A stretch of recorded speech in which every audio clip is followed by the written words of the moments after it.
No way these guys can retire. They only have $65,000 in her 457B. That's it, man. Ain't happening.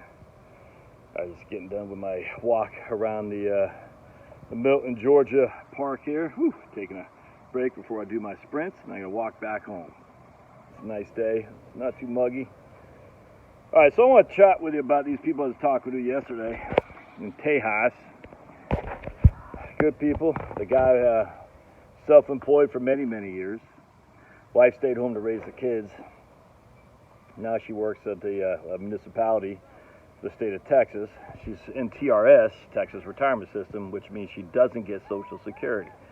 So she'll get $2,500, no, a little bit, about $3,500 or so a month for a pension, not cost of living adjustment, and no Social Security because she didn't pay into it. And she won't get a spousal benefit, well, a little bit. I mean, she'll get a little bit of a WEP. WEP takes what, roughly $500 a month. So her benefit from her previous work was about $900 a month. She'll lose about $500 of that to WEP. I don't want to get too deep into WEP right now, but anyway, so she'll get $400 a month, which I'm not even using in the model. And of course, when spousey dies, she won't get anything because GPO, which is a travesty. But be it as it may, it is what it is. So she has $65,000 in her 457 plan. He's got nothing. Now he's got Social Security benefits, pretty good. I think like $3,000 a month or so. And that's all they got. No way they can retire. Well, the interesting is the house is paid off. Wow, who would have thought? House is paid off. Oh yeah, TRS health benefit isn't all that good, according to what these guys' numbers are telling me. I said, man, I don't see a big benefit there at all, frankly. But be it as it may, house is paid off. $65,000. If they run out of $65,000, they have a 0% probability of success. Oh no. Oh my goodness, no way they can retire. There's 0% probability of success if they run out of $65,000. Well, they got a stable value fund. We're giving them 2.5% a year rate of return. And ironically, they have a 100% probability of success. How could that possibly be, Josh? They only have $65,000. Well, it's simple, because her pension is about $3,500 a month. His Social Security is about $3,000 a month, so that's might be a little bit less than that because he was self-employed. We'll say $2,500 a month. I can't remember, but let's just say that.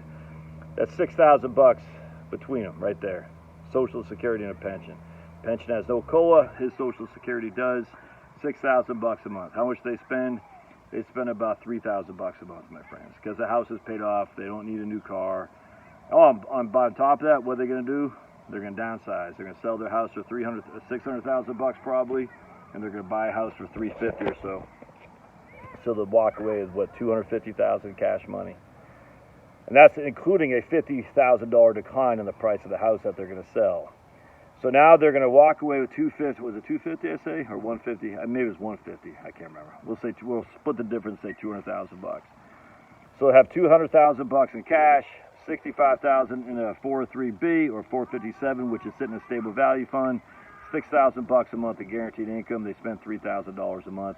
I'm giving them an allotment of $10,000 a year for travel if they even need that. Oh, can they do this? Oh, because they didn't make that much money when he was working as a self-employed guy. She stayed home to raise the kids. They bought their house in 1995 for $150,000, and they just stayed in it, paid for the kids, paid for this, paid for that. Now they got 2 kids and some grandkids, all within spitting distance. They're going to downsize their house. They're going to free up the cost of heating the home and cooling the home in North Texas. Property tax are actually going to go up because they're in a mud district. And actually, it's been a long time since I lived in Texas. I forgot what a mud district was, so you have to look it up. But the cost to maintain the home, as a brand spanking new home, is going to go down because it's basically maintenance free. You see what I'm saying? On top of that, the cost to heat and cool the house is going to go down because they go from a bigger home to a smaller home. This is exactly what I'm going to do, man. I'm going to sell my house, take the proceeds, buy something smaller, pocket the rest of the money from the proceeds of my house, sit in that in cash, spend that until I'm dead, live on Social Security for me and my wife. But they got a pension, Josh. Yeah, her pension's worse than your Social Security, man, because it's not adjusted for inflation. It's fixed. It's fixed. And on top of that, she doesn't get any GPO. And because of GPO, she won't get husband's pension, Social Security when he dies. If he dies first, which we're assuming because he actually smokes. This isn't difficult, friends. But they don't. Well, they want to spend more. Do they? I'm just telling them what they told me. I'm actually $3,000 a month. I'm actually, and that we're going to throw healthcare on top of that too. So I got $3,000 a month plus healthcare, $1,000 a month. That's $4,000 a month. I got $6,000 a month guaranteed income. Plus another $150,000 sitting in cash. Plus $65,000 in 403B. No debt. But they're not going to leave that much to kids. Yeah, well, they're not going to leave that much financial assets, but they're going to leave a hell of an expensive home. I don't know what it's going to be. $500,000 when they die? Who knows? Who knows? What if they have a long-term care thing? Well, not likely for him because he smokes. So if it's likely for her, guess what's going to happen? She's going to sell the house and go to facility. All that stuff is... This is not rocket science. It all comes down to your expenses. And again, no debt makes your expenses a hell of a lot easier. They still want to do some travel. You know, they want to spend time with each other. They like each other. They've been married since high school. They've been starting dating when they're in high school. Married for going on 50-odd years. Kids, grandkids all around. It's a good life. It's a good life.